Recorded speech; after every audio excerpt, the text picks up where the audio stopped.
আমি যখন খুব ছোট তখনই আমার মা মারা যায়। আমরা ৩ বোন। আমার মা মারা যাওয়ার পরে আমার বাবা আর ২য় কোনো বিয়ে করেনি। আমার বড় ২ বোনের বিয়ে হয়ে গেছে। আমি বোনদের বাড়িতে থেকেই আরকি পড়াশোনা করি। বাবা আমি দুজনে মিলেমিশে বোনদের বাড়িতে থাকি। আমি যখন ক্লাস 10 এ পড়ি তখন আমার একজন ছেলের সাথে সম্পর্ক হয়। ছেলেটা দেখতে খুব সুন্দর ছিল, অনেক সুদর্শন ছিল। কিন্তু আমি কিন্তু অতটা সুন্দর না। আমি দেখতে মানে শ্যামবর্ণের, খাটো, কালো। আর যার কারণে সবকিছু মিলিয়ে একটা সময় গিয়ে সে আমার সাথে আর সম্পর্ক রাখে না। সে আমাকে ব্রেকআপ করে দেয়।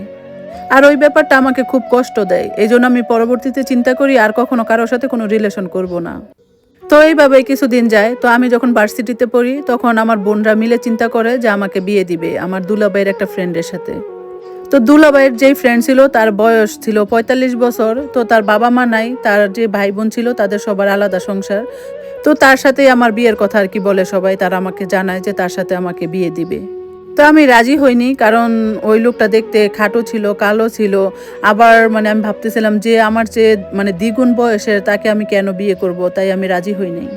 কিন্তু আমার কথা কেউ বুঝে না। সবাই আমাকে বুঝায় যে আমি বোনদের বাড়িতে থাকি, আমার ওইখানে বিয়ে হলে ভালো হবে। তার আলাদা সংসার, বাবা-মা নাই, ভাই-বোনরাও আলাদা থাকে। তো সব মিলে আমি ভালো থাকবো। তো বোনের বাড়িতে আর কতদিন থাকবো? বিয়েটা হওয়া দরকার। আর তাছাড়া বয়সে কি আসে যায়? ছেলের টাকা পয়সা আছে, আমি শান্তিতে থাকবো।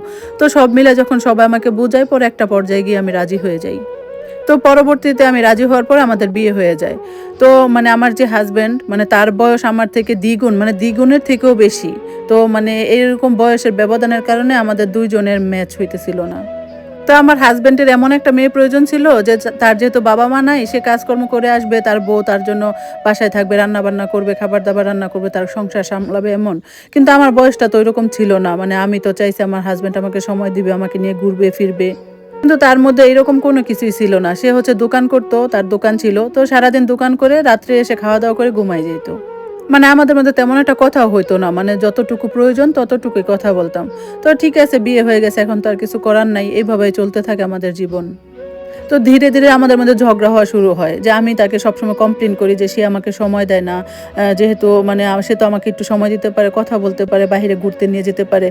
এট লিস্ট বাইরে ঘুরতে না নিয়ে যাক। বাসায় তো আমরা কথা বলতে পারি, গল্প করতে পারি। কিন্তু সে কখনো আমাকে সময় দেয় না। এগুলো নিয়ে আমাদের ঝগড়া হতে থাকে।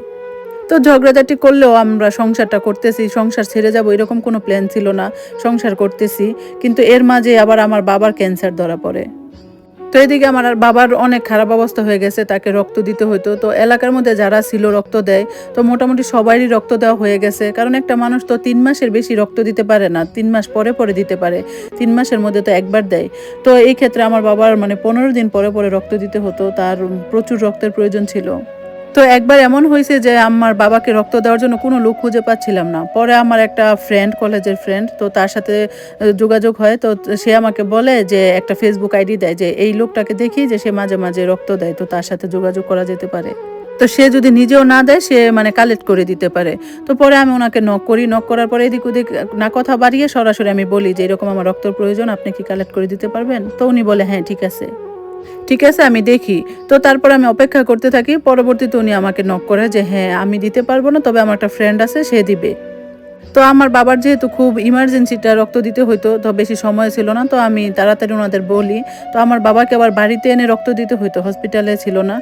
তো পরবর্তীতে আমি ওনাদের কাছ থেকে রক্তটা কালেক্ট করতে যাই। তো মানে আমি খুব তাড়াহুড়ার মধ্যে থাকি, তারাও আসে। তাড়াতাড়ি করে আরকি রক্তটা নিয়ে আমি চলে আসি। ওইভাবে তাদের সাথে কোনো কথাবার্তা হয় নাই। তো মানুষ যে রক্ত দিলে আসলে একটু ডাবের পানি খাওয়ায় বা একটা কিছু আছে না টাকা পয়সা অনেক অফার করে। মানে আমি যে এত তাড়াহুড়ার মধ্যে মানে আমি তাদেরকে ওইসব বলতেই সময় পাই নাই। উল্টা মানে তারাই আসার সময় আমাকে ২ টা ডেইরি মিল্ক কিনে দিছে। ছেলেটার নাম ছিল অনি। তো সে যখন আমাকে ডেইরি মিল্ক দিচ্ছিল আমি মানে নিতেছিলাম না। তো আমাকে মোটামুটি জোরাজুরি করেই দিতেছিল আরকি। তো পরে আসার সময় আমি যখন রিক্সা দিয়ে আসতেছি তখন আমার মাথার মধ্যে আসলো যে আমি তো মানে তাদেরকে কিছু অফার করি না। আমার তো উচিত ছিল। তো আমি বাসায় চলে আসলাম। বাসায় চলে এসে ওই চকলেট ২ টা আমার ভাগ্নেকে দিয়ে দিলাম। তারপর তাড়াহুড়া করে বাবাকে রক্ত দেওয়ার পরে আমি আমার বোনের সাথে বলতেছিলাম। পরে আমার বোন আমাকে রাগ দিতেছিল। বলতেছিল, "তুই ওদেরকে মানে টাকা অফার করবি না অথবা কিছু খাওয়াবি না?" তো পরে আমি চিন্তা করলাম যে না আসলে আমার ভুল হয়ে গেছে। তো আমার একটু সরি বলা উচিত। তো পরে আমি উনাকে নক করলাম যে, "আসলে আমার এরকম উচিত ছিল। তো আমি তো আপনাদের কোনো কিছু অফার করি নাই। সরি।" তো ছেলে বলল, "না ঠিক আছে। আপনাকে দেখেই বুঝা গেছে আপনি খুব টেনশনে ছিলেন। সমস্যা নেই।" তো ওই যে ওইখান থেকে শুরু হয় ওর সাথে আমার কথা বলা। তো তো জাস্ট আমাদের কথাই হইতো, এভাবেই আমাদের কথা চলতে থাকে। তো সে বুঝতে পারে নাই প্রথমে যে আমি ম্যারিড। তো একটা সময় গিয়ে সে বুঝতে পারে যে আমি ম্যারিড। তো তখন সে আমাকে বলে তার নাকি হার্ট ব্রেক হয়ে গেছে। তো আমাকে বলে, আমি ভাবছিলাম আপনি আনমেরিড। তো তারপরেও আমরা কথা-টথা বলি, তার সাথে আমি আমার সব সুখ-দুঃখ সব শেয়ার করতাম। মানে আমার হাসব্যান্ডের সাথে যে আমার বনাবনি হয় না, এগুলো সবকিছুই তার কাছে বলতাম, তার কাছে শেয়ার করতাম। তো সেও তার ফ্যামিলির কথাবার্তা সবকিছু আমার সাথে শেয়ার করত। তো এইভাবে চলতে, চলতে একবার সে আমাকে প্রপোজ করেই ফেলে। তো আমি ১ম এ না করি। কারণ হচ্ছে মানে একে তো আমি হচ্ছে ম্যারিড, আবার হচ্ছে আমার যেহেতু আগেই একটা তিক্ত অভিজ্ঞতা আছে যে আমার একটা ছেলের হ্যান্ডসাম একটা ছেলের সাথে পরিচয় হয়েছিল, সম্পর্ক ছিল। সে পরে রিজেক্ট করছে। তো আমি এজন্য না করে দেই। কারণ আমি ভাবতাম যে সে হয়তো যেহেতু আমি বিবাহিত লাইফে সুখী না, এগুলা চিন্তা কইরা মানে আমার সুযোগ নেওয়ার জন্য আমার সাথে এরকম অফার দিতেছে। তো আমি তাকে বললাম যে, "আপনি কি আমাকে সুযোগ নিতেছেন যে আমি বিবাহিত লাইফে সুখী না? তো পরবর্তীতে আমাকে ইউজ করে একটা সময় যেয়ে ফেলে দিবেন।" তো আমি এজন্য মানে ১ম এ পাত্তা দেই নাই।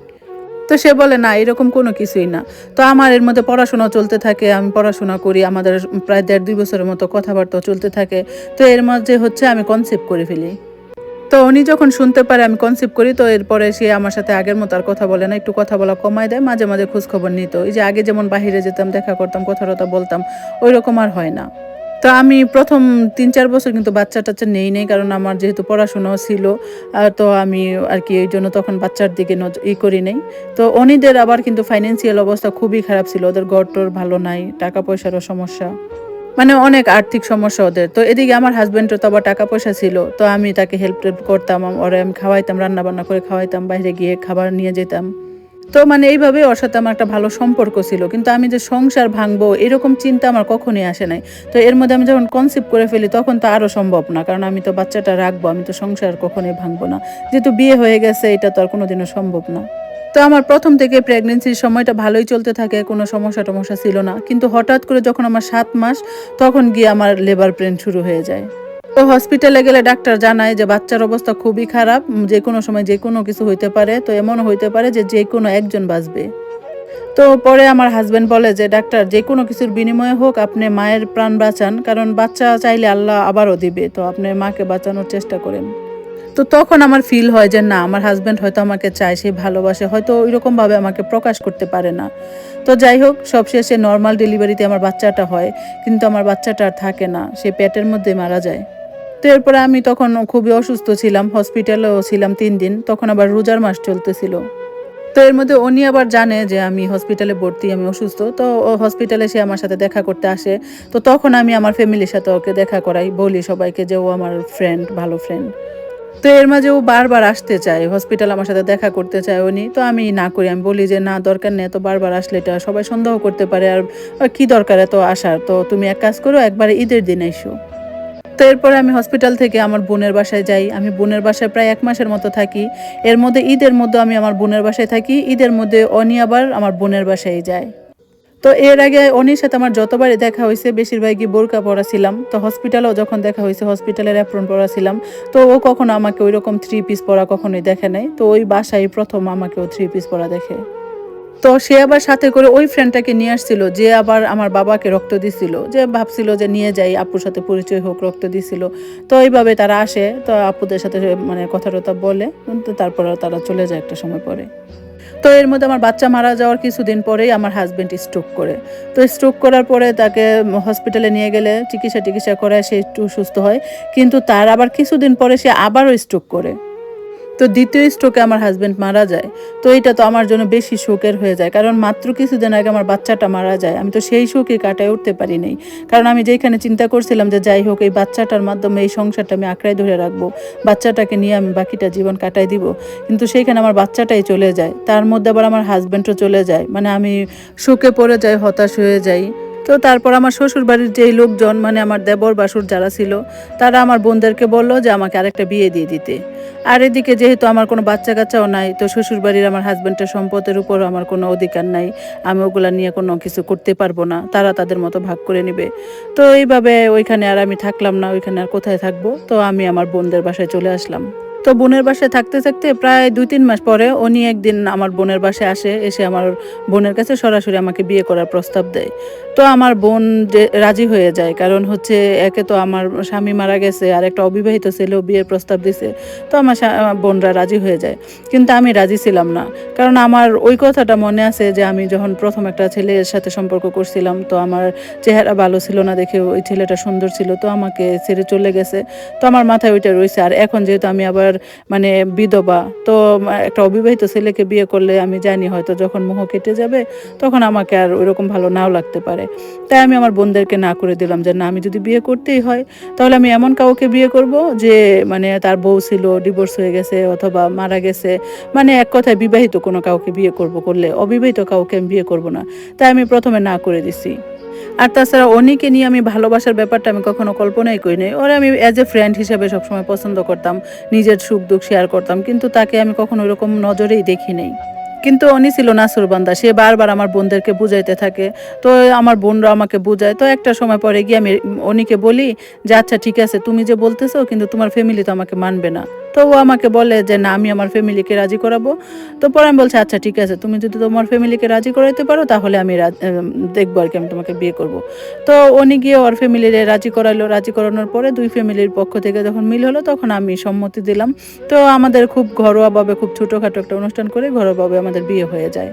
তো বিয়ের পরে আমি যখন উনিদের বাড়িতে যাই, তো আমি যাওয়ার পরেই বুঝতে পারলাম যে ওই বাড়িতে কেউ আসলে ওইরকম আমাকে বিয়ে করানোর জন্য রাজি ছিল না। কিন্তু উনি এক প্রকার হয়তো ওদেরকে বাধ্যই করছে আমাকে বিয়ে করানোর জন্য।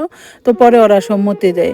তো এমনও হয়েছে যে আমার যখন বাসর রাত ছিল, তো উনির দাদি এসে আমাকে বলতেছে যে তোমার তো এক্সপিরিয়েন্স আছে, তো দেখো আমার নাতিকে ঠকায়ও না, দেখো আমার নাতির দিকে খেয়াল রাখো। তো পরে আমি এটা নিয়ে উনির সাথে একটু রাগারাগি করছি পরে, যে এটা আবার কেমন ধরনের কথা, এক্সপিরিয়েন্স আছে মানে, এই জিনিসটা আমার কাছে অনেক জঘন্য লাগছে শুনতে। তো উনি বলতেছে আরে ব্যাপার না, আমি তো তোমাকে কখনো কিছু বলবো না, ওনারা যা বলার বলুক, তুমি মানুষের কথা কানে নিও না, তুমি আমার কথায় থাকবা। তো যাই হোক, তো তার কিছুদিন পরেই দেখা গেছে উনির মানে ছুটি শেষ হয়ে গেছে, ও ঢাকায় একটা জব করে, ওইখানে চলে যায়। তো এইভাবে সংসার করতে থাকি, চলতে থাকে আর কি। তো উনি আবার দেখা গেছে কি মাঝে মাঝে এই কক্সবাজার যায়, মানে ট্যুরের জন্য যায়, অফিস থেকে ট্যুরে যায়। তো ওর অফিস থেকে আবারও একটা অফার দিছে ট্যুরে যাওয়ার জন্য। তো এইবারও আবার কি করছে, বলছে যে আমি আমার ফ্যামিলিকে নিয়ে যাব। তো পরে অফিস থেকে রাজি হয়, তো ও আমাকে নিয়ে কক্সবাজার যায়।